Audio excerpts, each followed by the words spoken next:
Hello and welcome to this section of the Algebra Tutor. In this section we're going to finally start talking about equations and how to solve equations. In this section we're going to get our feet wet, start talking about equations, what they are, how to identify them, and how to solve simple equations. And in the following sections we'll get to a little more complicated equations, but nothing that's going to be too hard, and we'll kind of build our skills one step at a time. So in algebra, you know, everything really builds and builds to being able to help you solve equations, because ultimately an equation is what we really use algebra for most of the time. It's basically a situation when we have something written down and we have an unknown, something that we don't know the answer to, and we're trying to solve that. So in terms of algebra, an equation is really any expression that has an equal sign in there. And so let me give you an example of that. And we'll start out with some simple examples and we'll work on from there. Let me ask you a question. Is this an equation? Well, maybe it doesn't look too complicated, but in fact it is an equation. Why? Because it actually has an equal sign in there.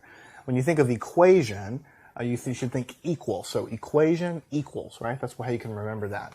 So in this case, this is simply saying that x, the quantity x, which is some variable, is equal to the number 2. All right? Now let me ask you this. Is this an equation? 7 times x is less than 8. Is this an equation? So let me actually write down here. Yes, this is an equation. Is this an equation right here? And the answer is no. This is not an equation because there is no equal sign here. I have a less than symbol. So it does tell me something. It tells me that 7 times whatever x is has got to be less than the number of 8. It tells me useful information, but it's not an equation because it's not set equal to something. So that's really what you need to be looking for there.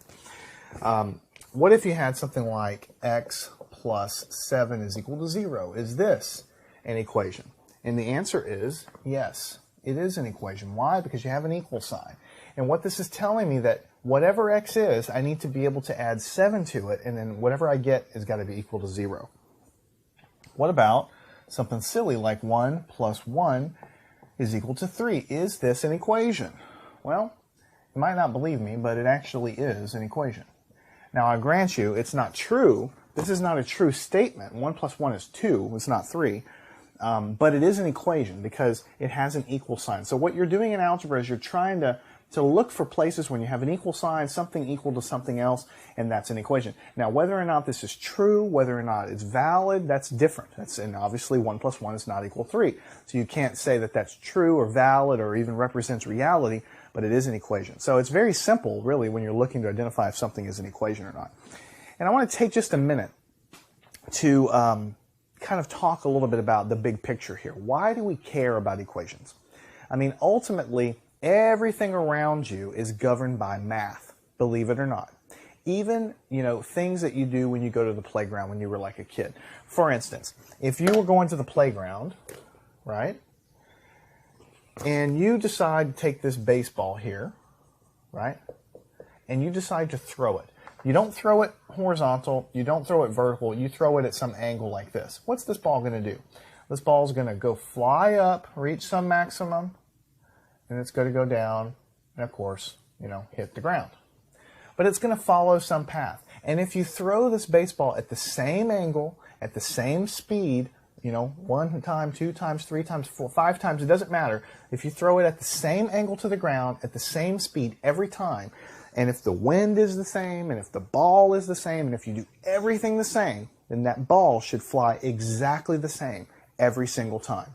That's nature, that's physics. And of course, physics, it follows the rules of math, right?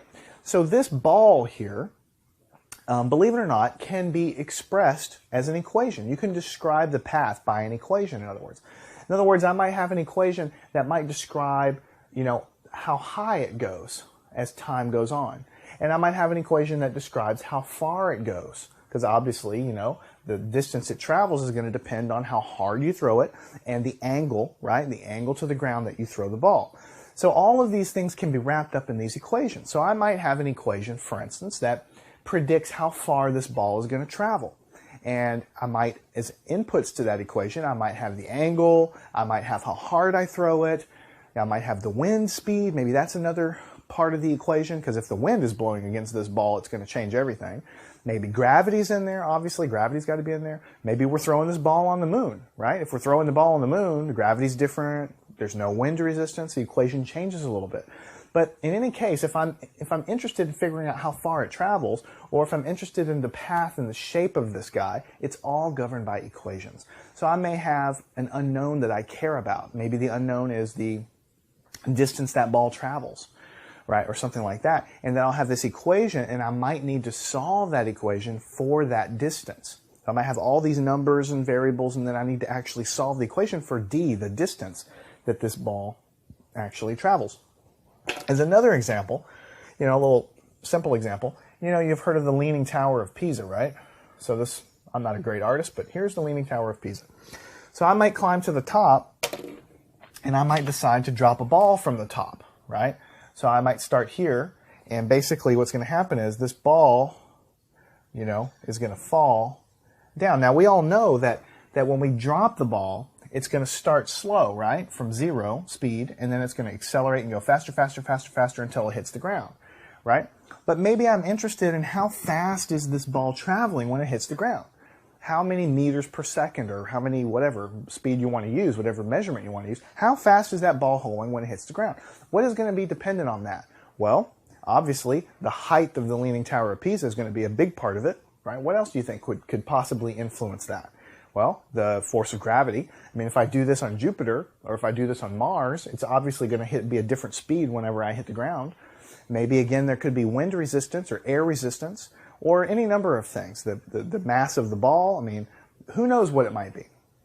You have many, many factors that you might need to go investigate to go figure out how fast this guy is going when it hits the ground.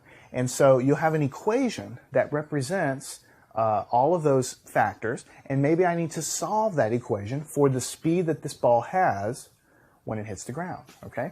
And so I have an equation sitting in front of me, and then I have all the numbers put in everywhere, and then maybe I need to solve for the speed. I might call it v for the velocity or something like that. And I might simplify and solve this equation and find that speed.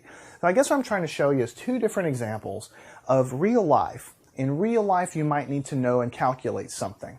And you don't know what the answer is ahead of time, but you know all the factors that go into the answer, and you have an equation that describes how it behaves, right? And then you solve that equation for the unknown quantity. That's kind of motivation, because ultimately in this section, all we're going to be doing is solving equations. We're going to start with simple equations, equations that are so simple that you don't even need to solve them. You can just tell me the answer. And we're going to incrementally make them more complicated, and you'll see that once you understand the pattern, none of it's hard. All right, so but we have to crawl before we can walk.